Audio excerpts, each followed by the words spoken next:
Well, welcome to Fleet Farm, the one and only. Today we got to get some mono because I'm going to show you guys how to make mono straights for extended body bucktail deceivers. You ready, buddy? You seem concerned. He's excited. He's excited. So we got Berkley 40, 50, and 60 pound Vanish. It's fluorocarbon. I wish they had mono and I wish they had 80, but that's what we got. 40, 50, 60. We'll see what we get. And then we have a 4-foot long dowel. That's pretty darn big. We'll go 13 inches, huh? I guess we can just leave it there. 13, 26, 39-ish.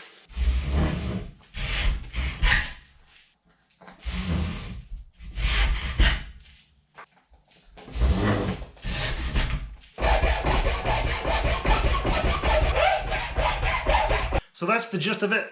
13 inches long, put a notch on either side. We're gonna wrap these with the fluorocarbon, 140, 150, 160. We're losing the kiddo, so it's nap time. I'll catch you up in about an hour. Mal, are you ready for nap? Yeah, I think you are.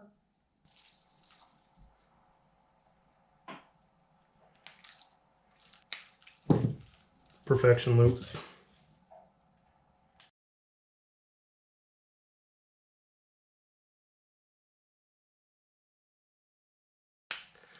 Good luck tying it off, but just find a way to secure that. And now we got 40-pound Floro, nice and taut and straight.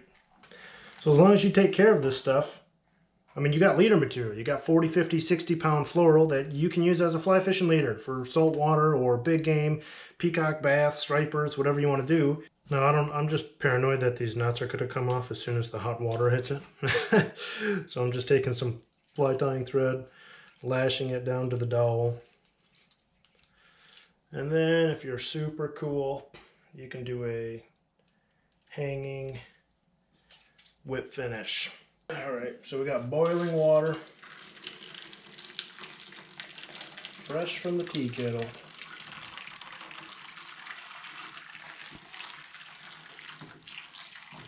I've never done this with fluorocarbon, so this is partly an experiment, but when you do it with mono, the heat from the boiling water rearranges the molecules into whatever condition they're in, which in this case is perfectly straight lines up and down the dowels. And then what we're going to do is we're going to put them in here, pour cold tap water on them, and that'll shock and set the molecules into the straight line. So when we take them off, we'll have mono with zero memory. Made you look. It's not very thick, even though this is 40, 50, and 60 pound. These should reach temperature very, very quickly. So, you know, it's been 2.5 minutes. I reckon that's probably enough. I can't imagine it needs more than that, to be honest with you. Cold tap water.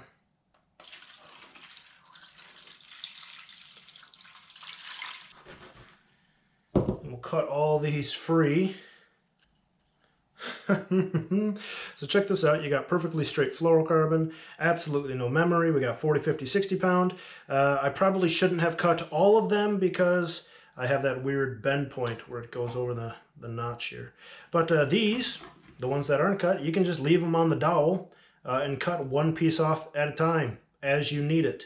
And now you got a way to store them. They stay perfectly straight, perfectly stretched. You got 40, 50, 60 pound. And let me show you what we're going to do with these here. So this is the plan. This is a mono extension bucktail deceiver. The cool thing, it's a 7-inch fly, but it's tied with 4-inch standard bucktail that everybody has. This is the one from the Thomas Shank Chippewa River Custom Rod Fly Rod review that we moved a muskie on. Super simple fly. Only one technique. Tying bucktail in the round. And with that one technique, you can really build a 4, 5, 6, 7, 8-inch fly that's perfectly symmetrical in the round with unbelievable movement that doesn't foul, durability to the max. Like this fly you can take anywhere in the world. You could fish this fly for brown trout. You could fish it for peacock bass. You could fish it for stripers and bluefish and pike and muskie. People always, what's the first fly I should learn? How should I get into this? What's the material set?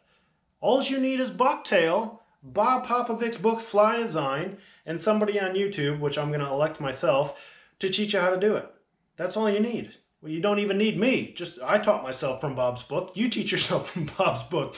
But I'm going to do a series a mini series on extended body bucktail tying. Now you know how to make the mono straights. You know how to store the mono straights.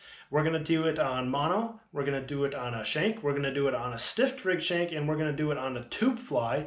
For all of the above, technically except for the shank, if you're going to do a loose joint, you need straight mono or straight floral in our case because Fleet Farm didn't have mono. So join me for the series. This is where you start. Where do you start? This is where you start. Pike, muskie, stripers, peacocks, tarpon, any bait fish, anything that eats bait fish. People in the industry divide warm water and salt water and fresh water. Stop it. If it's a predator that eats a bait fish, you tie a bait fish. It doesn't matter what you're targeting. It matters with what you're targeting eats, which is bait fish. It's a bait fish pattern that swims and moves like a bait fish. And the cool thing about bucktail is it's tapered. It's naturally tapered. Nothing swims like it.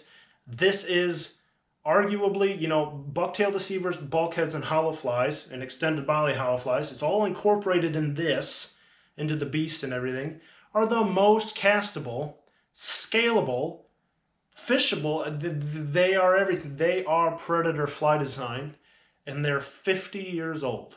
So, mini-series, extended body bucktail tying. Now you know what's what. Let's do it.